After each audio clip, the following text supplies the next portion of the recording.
পরের ধাঁধাটা দেখো, বেশ সুন্দর এবং তোমরা বেশ মজা পাবে এবং বুদ্ধিরও ধাঁধাটা।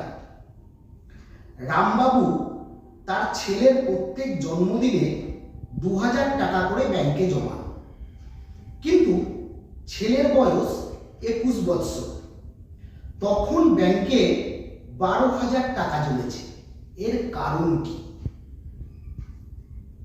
তাহলে প্রত্যেক বছর যদি জন্মদিনে 2000 টাকা করে জমায়, তাহলে তো 21 বছরে অনেক টাকা জমার কথা, তাহলে 12,000 কেন জমল?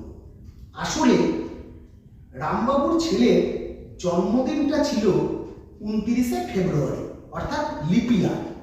তাই দেখো 6 বার সে টাকা দিতে পেরেছে। কেন? 1 বছরে একবার দিতে পেরেছে, 5 বছরে একবার দিতে পেরেছে, 9 বছরে একবার দিতে পেরেছে, 13 বছরে একবার দিতে পেরেছে, 17 বছরে একবার দিতে পেরেছে, 21 বছরে একবার দিতে পেরেছে। অর্থাৎ 4 বছর অন্তর অন্তর তার জন্মদিনটা এসেছে 29শে ফেব্রুয়ারি হওয়ার জন্য। তাই 6 বার জন্মদিনে 2000 টাকা করে, অর্থাৎ 12,000 টাকা জমেছে।